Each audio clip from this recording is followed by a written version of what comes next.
নমস্কার বন্ধুরা, পেঁয়াজ রসুন ছাড়া খুব অল্প তেল মশলা দিয়ে আজকে নিয়ে এসেছি দারুণ টেস্টি মাছের ঝোলের রেসিপি। অনেকেই ভাবতে পারেন পেঁয়াজ রসুন ছাড়া মাছের ঝোল খেতে কেমন হবে, তবে যারা খেয়েছেন এইরকমভাবে মাছের ঝোল তারা জানেন এটা খেতে কতটা টেস্টি হয়। বিশেষ করে এই ভ্যাপসা গরমে দুপুরবেলা গরম ভাতের সাথে এটা খেতে অসাধারণ লাগে। তো রান্নাটা করার জন্য আজকে আমি কাতলা মাছ নিয়েছি, তবে এটা কিন্তু রুই মাছ বা যে কোনো চারাপোনা মাছ দিয়ে খুব ভালো হয়। মাছটাকে ভালো করে ধুয়ে পরিষ্কার করে নিয়ে হাফ চামচ নুন, সামান্য পরিমাণে হলুদ আর একটুখানি লঙ্কার গুঁড়ো দিয়ে মাছটাকে ভালো করে মাখিয়ে নিয়ে এটাকে আমি রেখে দেবো 10 মিনিটের জন্য, যাতে করে নুনটা মাছের মধ্যে খুব ভালো করে ঢুকতে পারে। এখানে কয়েক টুকরো পেঁপে এরকমভাবে লম্বা করে কেটে নিয়েছি আর একটা বড় সাইজের আলু লম্বা করে কেটে নিয়েছি। আমি চেষ্টা করেছি সবজিটাকে একই রকম করে কাটার, যাতে করে দেখতে ভালো লাগে। আপনারা চাইলে এখানে পটলও দিতে পারেন। এবার একটা বাটিতে নিয়ে নিচ্ছি হাফ চামচ জিরে গুঁড়ো, কালারের জন্য হাফ চামচ মতন কাশ্মীরি রেড চিলি পাউডার আর হাফ চামচ হলুদ। 1 টেবিল চামচ ভর্তি দিয়ে দিচ্ছি আদা বাটা। আদা বাটার পরিমাণটা একটু বেশি লাগবে। অল্প জল দিয়ে মশলাটাকে ভিজিয়ে রাখবো। খুব অল্প মশলা দিয়ে কিন্তু এটা হবে, খুব বেশি মশলা দেওয়ার দরকার নেই। তো সব কিছুকে ভালো করে সাথে মিশিয়ে নিয়েছি, মশলার পেস্ট রেডি হয়ে গেছে। এবার চলে এসেছি মূল রান্নায়। প্রথমে আমরা মাছটাকে ভাজবো। তো মাছ ভাজার জন্য কড়াইটাকে প্রথমে খুব ভালো করে গরম করে নিয়ে 3 টেবিল চামচ সর্ষের তেল দিয়ে তেলটাকে একদম ধোঁয়া ওঠা গরম করে নিয়েছি। এবার গ্যাসের আঁচ মিডিয়াম টু হাই হিটে রেখে মাছগুলোকে ভাজবো। অনেক সময় দেখা যায় মাছ ভাজার সময় কড়াইয়ের নিচে আটকে ধরে বা উল্টানোর সময় ভেঙে যায়। তো কড়াইটাকে প্রথমে খুব ভালো করে গরম করে নিয়ে তারপরে তেল গরম করে নিয়ে মাছ ভাজবেন মিডিয়াম টু হাই হিটে। দেখবেন মাছ কিন্তু একটাও ভেঙে যাবে না বা কড়াইয়ের নিচে আটকে ধরবে না। এটা আপনারা সবাই জানেন যারা রেগুলার রান্নাবান্না করেন, তবে যারা নতুন রাঁধুনি তাদের জন্য আমি বলে দিলাম। 2 পিঠ উল্টে পাল্টে একটু হালকা লাল করে মাছটাকে আমি ভেজে নিয়েছি। মাছ কিন্তু খুব বেশি কড়া করে ভাজবেন না, তাহলে শক্ত হয়ে যাবে, খেতে ভালো লাগবে না।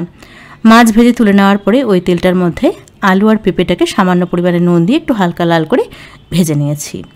সবজি মাছ সব ভাজা হয়ে গেছে। এবার কয়েকটা ডালের বড়ি ভেজে নিচ্ছি। গ্যাসের আঁচ একদম বাড়িয়ে জাস্ট মিনিট খানেকের জন্য একটু লালচে করে বড়ি আমি ভেজে নিয়েছি। বড়ি ভেজে তুলে নিলাম। আর এই তেলটার মধ্যেই রান্নাটা হবে। তো এখানে দিলাম একটা তেজপাতা, হাফ চামচ গোটা জিরে আর মাঝারি সাইজের একটা টমেটো কেটে রেখেছিলাম সেটা দিয়ে দিলাম, আর 2টো কাঁচা লঙ্কা চিড়ে রেখেছিলাম সেটা দিয়ে দিলাম, আর আদা বাটা সব মশলা যেটা ভিজিয়ে রেখেছিলাম সেটাও দিয়ে দিলাম। হাফ চামচ নুন দিয়ে সব কিছুকে খুব ভালো করে একসাথে কষিয়ে নিচ্ছি। যতক্ষণ না টমেটো নরম হয়ে আসছে ততক্ষণ পর্যন্ত মশলাটাকে কষিয়ে নেব। তো দেখুন দেখতে দেখতে কিন্তু টমেটো বেশ নরম হয়ে এসেছে, মশলা খুব ভালো করে কষানো হয়ে গেছে। এবার আগে থেকে ভেজে রাখা আলু আর পেঁপে দিয়ে দিলাম। সামান্য পরিমাণে জল দিয়ে সবজিটাকে মশলার সাথে খুব ভালো করে কষিয়ে নিচ্ছি। মিডিয়াম আঁচে একটু ঢাকা দিয়ে দিয়ে সবজিটাকে আমি কষিয়ে নেব, যাতে করে কষাতে কষাতে সবজিটা বেশ সেদ্ধ হয়ে যায়। 3-4 মিনিট মিডিয়াম আঁচে ঢাকা দিয়ে সবজিটাকে আমি কষিয়ে নিয়েছি। দেখতেই পাচ্ছেন সব কিছু কিন্তু খুবই ভালো করে কষানো হয়ে গেছে। এবার ঝোল করার জন্য দিয়ে দিচ্ছি গরম জল 3 কাপ। এটা পাতলা ঝোল হবে, তো সেজন্য জলের পরিমাণটা একটু বেশি দিয়েছি। আর জলটাকে অবশ্যই ভালো করে গরম করে নিয়ে তারপরে দেবেন। সামান্য পরিমাণে চিনি দিলাম টেস্টটাকে ব্যালেন্স করার জন্যে, আর দিয়ে দিচ্ছি স্বাদ অনুযায়ী নুন।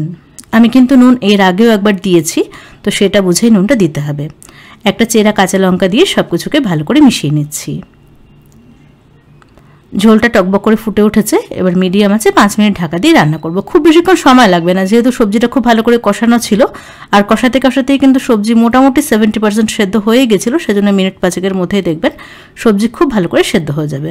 যখন সবজিটা খুব ভালো করে সেদ্ধ হয়ে যাবে তারপরে এখানে ভেজে রাখা মাছ আর ভেজে রাখা বড়িগুলোকে দিয়ে দিতে হবে। বড়ি আর মাছ দেওয়ার পরে বেশিক্ষণ রান্না করব না, জাস্ট ঝোলের সাথে সব কিছুকে ভালো করে একসাথে মিশিয়ে নিয়ে হাই আছে মিনিট 2-এর জন্য ফুটিয়ে নেব। তো ঝোলটা অলমোস্ট হয়ে এসেছে। নামানোর আগে একটুখানি গরম মশলার গুঁড়ো মিশিয়ে নিচ্ছি।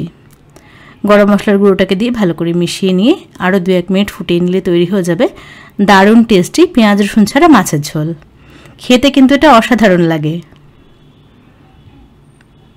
তো কেমন লাগলো আজকের রেসিপি সেটা অবশ্যই আমাকে কমেন্টস করে জানাবেন। আর এইরকমভাবে মাছের ঝোল একবার তৈরি করে খেয়ে দেখবেন, আমার বিশ্বাস আপনাদের খুবই ভালো লাগবে। সবাই খুব ভালো থাকবেন। দেখা হবে এরকম একটা সুন্দর রেসিপির সঙ্গে।